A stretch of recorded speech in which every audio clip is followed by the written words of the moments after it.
calming your emotions is not the same as processing your emotions. There's a huge difference that really matters. So we're going to talk about everything around that today. Welcome back to my channel. If you're new here, I'm Vanessa. Thank you all for joining. That came up for me in my meditation this morning, and I was like, okay, this feels like a really important distinction that maybe is often overlooked, because I get a lot of clients that tell me, yeah, I've read all the books on inner child and reprogramming your mind and processing and even manifestation, but I just feel like nothing really happened or not much moved, maybe for a little bit, but not sustainably.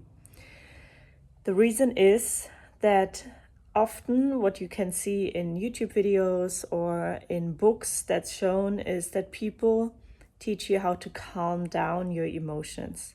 But calming down your emotions is only helping you to sort of regulate your state, your present state, so that you're not hyper aroused or hypo aroused, which is hyper aroused is all about, you know, when you get really anxious and you feel overwhelmed and you are more in an heightened anxious response to it, so fight or flight, yeah.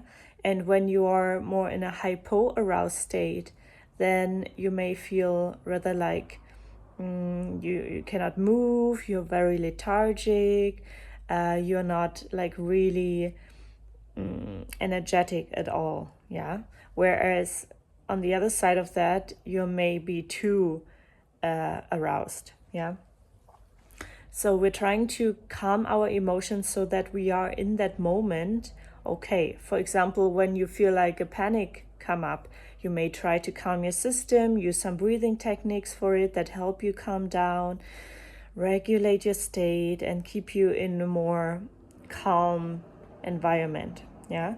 And that is good. This is like learning how to regulate yourself also when you feel triggered. It's the same principle that you feel triggered and let's say anger is coming up. And instead of shouting at somebody, you notice anger is coming up.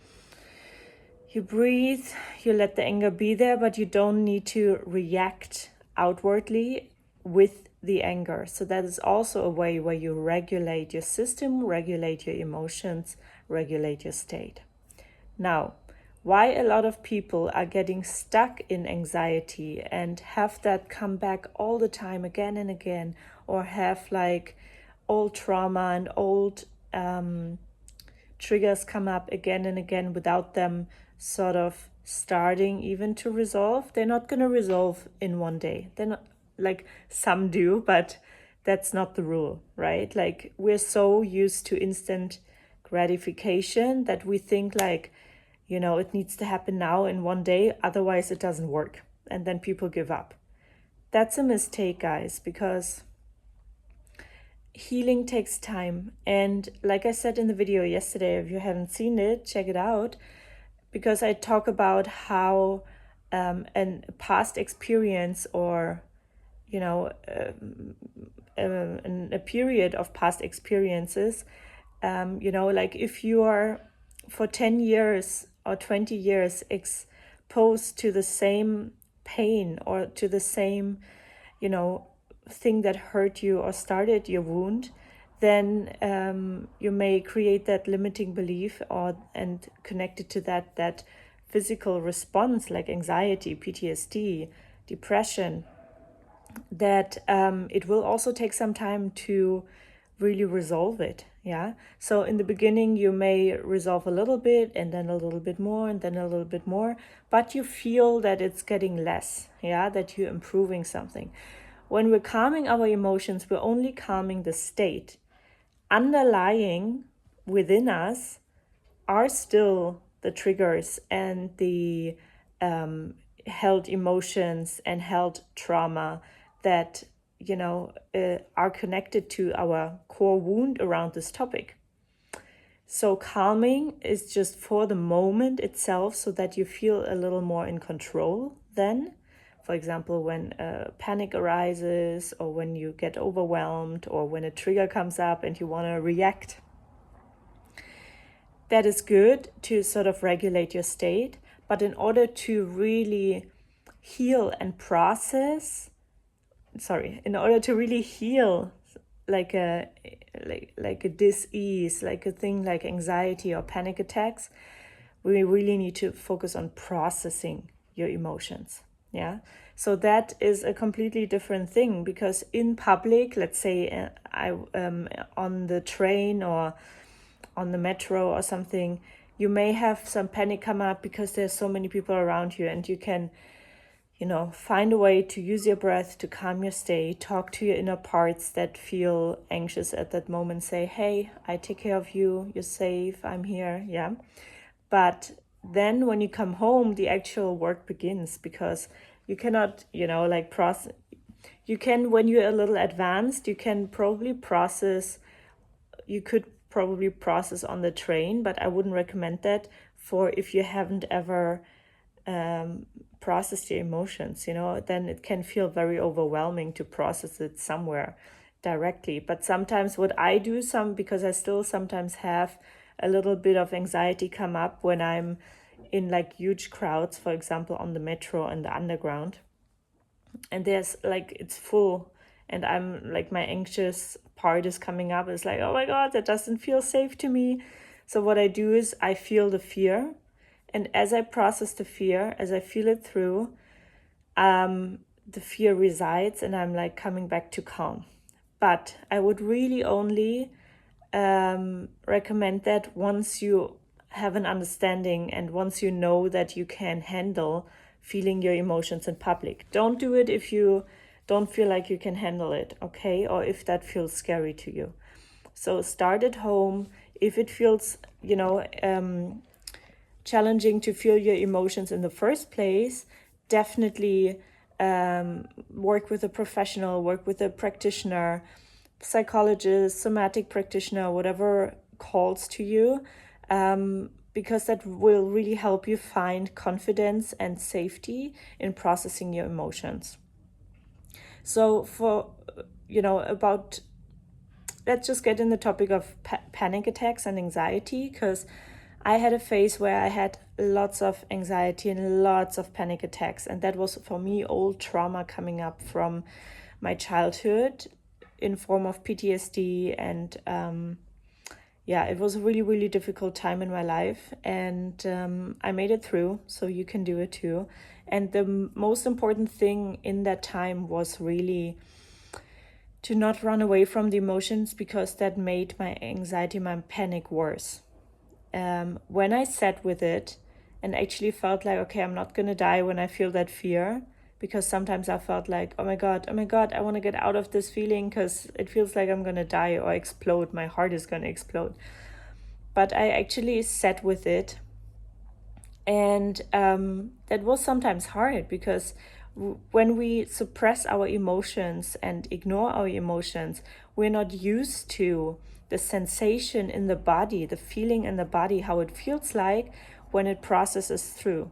So when it accumulates in the body, then like the charge is bigger. So you have more to process, but don't get afraid of it. It's okay. You can process always a little bit. But sometimes, for me personally, there were moments when I had a huge processing, and when it felt like my heart was cracking open, and that's just a physical sensation, because I wasn't used to feeling this intensity. I would always recommend you to work with a practitioner on that. I did it by myself, but I'm also a practitioner, so I felt like I can handle it. But please don't overestimate yourself. So this is really a disclaimer. I'm not a clinical psychologist, so I need to make this disclaimer and say work with a professional, or if it calls you, you can also get in touch with me. But I'm not a clinical psychologist, just to say that. So all that I'm sharing here is educative and is not equal to what a clinical psychologist may tell you, okay? So, where was I? Yeah, processing emotions. So as you process emotions, like this held electric charge, because emotion, energy in motion, so it's like electricity in your body. That's why it's sometimes after anxiety attack or a panic attack, it may feel like you had a discharge. You may feel really tired and exhausted, but it may actually feel like, oh, like a discharge. And so when you process your emotions, you're actually discharging them, and you may feel lighter afterwards, even though it feels a little sad or heavy emotions may come up.